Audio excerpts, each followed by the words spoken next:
Friends, welcome to another edition of A Quantum Leap Year. I am Tim Lee. Thank you so much. Today, I want to talk about something that's very important to me. It is what I use when I make very significant decisions in my life. And I've recently made a pretty life-changing decision, and I used fasting as a point of guidance. Now, before I go on, I want to say if we are providing good content in this channel, please subscribe, consider subscribing. I would like for you to also consider liking the video, leaving a comment, and sharing the video, especially if it helps. Thank you for all of you who are coming back. Thank you for all of you who are new. Fasting, fasting, fasting. Let me say that fasting has never failed me. It always works. There's not one time in my life that I fasted and I did not get the intent of the fast. That is powerful to me, and I do not play with fasting. But I'm hearing that many of you all are saying, I'm on a quantum leap journey myself. I'm in this place where I'm making these same decisions. So I hope this edition of a quantum leap year, or this episode, will help. So fasting for me is defined as physical sacrifice for spiritual gain. Physical sacrifice for spiritual gain. And in the spiritual world, there is a principle and concept of sacrifice. In order to have anything, you have to give up something. I was reading Napoleon Hill's Success or Laws of Success, and he talks about the mastermind and the chief definite aim. And when you are creating your definite aim in life, you have to write down what you are willing to do or give up in order to get this thing you want. That's on one level. Now, on another level, you can go to Disney and see The Little Mermaid, which is one of my favorite Disney films. And you can see that she wanted this love in her life. Well, she had to give up something, and in that case, it was her voice. You see what I'm saying? So there is a spiritual principle of sacrifice. So fasting works right in that, because you are saying, I need this in order to sustain my physical body, but I need this right here in order to sustain my life and my invisible mind and emotional and spiritual health and well-being. So I'm willing to give up momentarily this thing that will starve my body in order to get this thing that will feed my soul. Oh, I like the way that sounded. You see what I'm saying?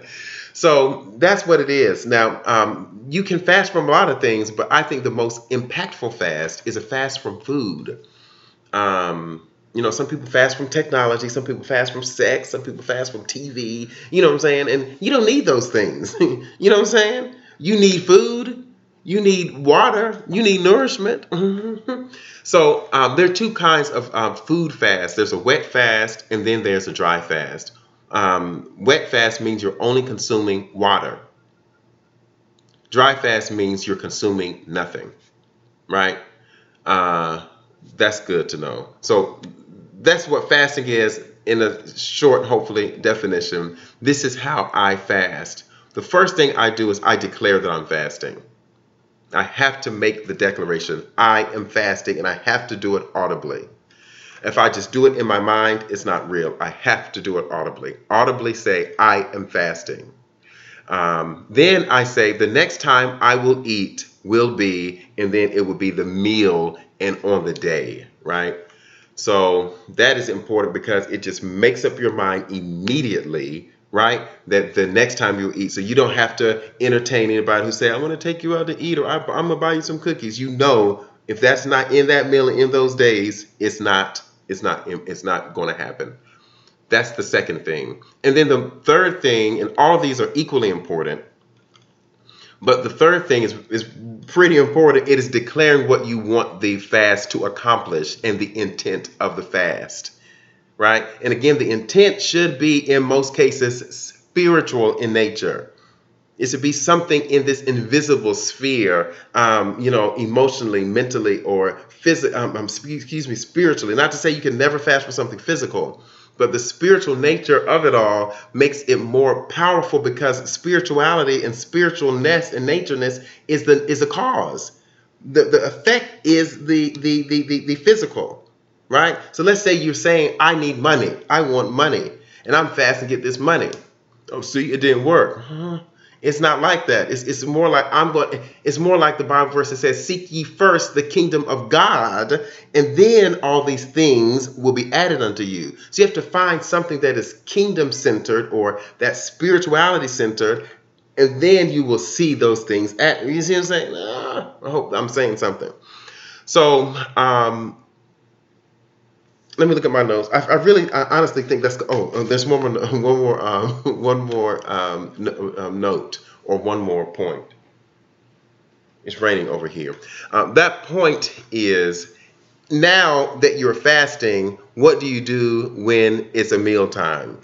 You don't just try to ignore the fact that you're hungry and that your stomach is growling. You have to do what I call concentration. And that can be a number of things. It can be prayer. It can be meditation. It can be anything that is going to get your mind and spirit to focus on the thing that you are wanting and the thing that you are requesting, right? The thing, in a sense, that you are begging God for. And that's it. I personally have not fasted any longer than 7 days. I think that a good length of fast is around 3. And another word of caution, which I don't like using that word, but you want to also be careful of how you reintroduce food back into your diet. You cannot fast for 7 days and then go to Kentucky Fried Chicken. You see what I'm saying? So, friends, I'm finding a lot of you are on this journey yourself. You're on a quantum leap journey yourself. You may not be calling it that.